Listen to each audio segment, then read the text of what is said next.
بسم اللہ الرحمن الرحیم۔ سب باتوں کی جو آپ کو اپنے الفاظ میں بتا رہا ہوں قرآن مجید نے بڑے اچھے طریقے سے بتایا۔ آیات قرآن کی روشنی میں آپ کی خدمت میں عرض کر رہا ہوں۔ اگر آپ کو نہیں معلوم ہوگا کہ حسین اپنے زمانے میں کائنات کی روئے زمین کی قیمتی ترین جان اور ان کی اولاد، ان کے اصحاب، اللہ کے بزرگوار ترین بندے اگر جا کر کربلا میں قربان ہو رہے ہیں اور مجھے پتہ ہی نہ ہو کہ کیوں ہو رہے ہیں، تو پھر ہو سکتا ہے کہ شیطان نے جو عیسائیوں کے ساتھ کیا حسین کے نام پہ میرے ساتھ بھی کر دے، جو شیطان نے یہودیوں کے ساتھ کیا عزیر کے نام پر، امام حسین کے نام پر میرے ساتھ بھی کر دے۔ کیوں نہ کرے؟ اس نے قیامت تک اللہ کی بارگاہ میں قسم کھائی ہے میں نے گمراہ کرنا ہے۔ لہٰذا جو بھی آ کر بڑے اچھے انداز میں، بڑے پیارے انداز میں، بڑی اچھی خطابت میں بات یہ کہے کہ ہم نہیں سمجھ سکتے حسین کربلا کیوں گئے تھے، ایک دوسرا آئے کہے ہم نہیں سمجھ سکتے قرآن کی آیات کو، تو پھر آپ کے پاس سمجھنے کے لیے صرف شیطان کی باتیں رہ جائیں، اللہ اور اللہ کے رسول کے بتائے ہوئے دین سے کٹ جائیں گے، اگرچہ ظاہری طور پہ سمجھ رہے ہو۔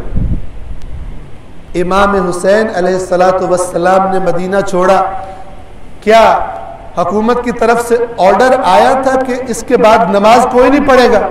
توجہ فرمائیں، نماز روک دی گئی تھی؟ نہیں۔ آیا حکومت کی طرف سے آرڈر آیا تھا خبردار جس نے روزہ رکھا اس کو ہم پکڑ لیں گے؟ آیا یزید نے تخت پر بیٹھتے ہی آرڈر جاری کر دیا تھا کہ اس کے بعد سے کوئی حج نہیں کرے گا؟ نہیں، سب کچھ ہو رہا تھا۔ پھر امام حسین کو کیا مشکل پیش آ رہی؟ یا آپ نعوذ باللہ اس بےہودہ بات کے قائل ہو جائیں جو بعض احمق ناصبی کہتے ہیں کہ اقتدار کی خواہش تھی، دو شہزادوں کی جنگ تھی، وہ بھی امام حسین کا مقصد اپنے طریقے سے بتانے کی کوشش کر رہے ہیں۔ تو حسینیوں کو تو چاہیے کہ وہ آگے بڑھ کر صحیح مقصد قیام امام حسین وہ بتائیں۔ اگر وہ یہ کہنا شروع ہو جائے ہم تو سمجھ ہی نہیں سکتے انا للہ و انا الیہ راجعون، حسین کا نام لینے والے کہیں ہم تو سمجھ ہی نہیں سکتے وہ کیوں گئے تھے کربلا، اور دوسرے پروپیگنڈا کریں وہ شہزادوں کی جنگ تھی، جو اللہ کے نبی نے فرمایا میرا حسین چراغ ہدایت ہے، وہ چراغ ہدایت کیا استفادہ کروائے؟ چراغ ہدایت یعنی جہاں اندھیرا ہو وہاں وہ چراغ جلایا جائے تو روشنی کے طلبگاروں کو، رہنمائی کے طلبگاروں کو راستہ دکھائے، جو سمجھ میں ہی نہیں آتا وہ کیا راستہ دکھائے گا؟ توجہ فرما رہے ہیں؟ لہذا وقت ہے آپ کے پاس، 2 ماہ کا وقت ہے۔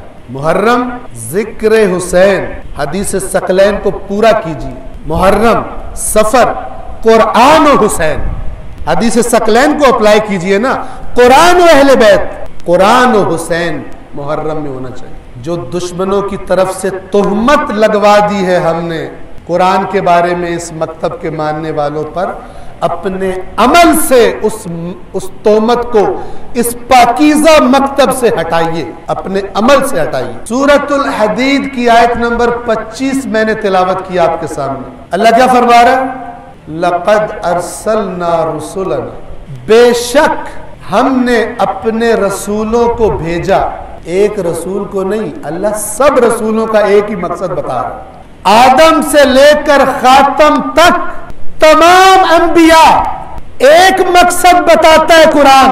تو کتنا آسان ہے مقصد حسین کو سمجھنا جو وارث انبیاء ہے۔ توجہ فرما رہے ہیں؟ دیکھیں غور کیجئے، اللہ تبارک و تعالی کیا فرما رہے ہیں؟ ایک نبی نہیں، 2 نبی نہیں، سب کے سب نبی جو ہم نے بھیجے ہیں، تمام رسول جو ہم نے انسانوں کی رہنمائی کے لیے بھیجے ہیں، ان کے آنے کا مقصد بتا رہی ہے یہ آیت۔ تو جس نے قرآن مجید سے مقصد انبیاء سمجھ لیا ہو وہ حسین وارث انبیاء کا مقصد بھی سمجھ جائے گا، لیکن جو قرآن سے دور ہو وہ ہچکولے کھاتی ہوئی کشتی ہے، جدھر کی لہر آئے گی ادھر لے جائے گی، اس کو غرق کر دے گی۔ فرمایا لقد ارسلنا رسلنا بالبینات، بے شک ہم نے اپنے رسولوں کو بینات دے کر بھیجا، بینات واضح نشانیاں، معجزات، تاکہ ان کے دعوی نبوت کی تائید ہو ان معجزات سے، بینات دی۔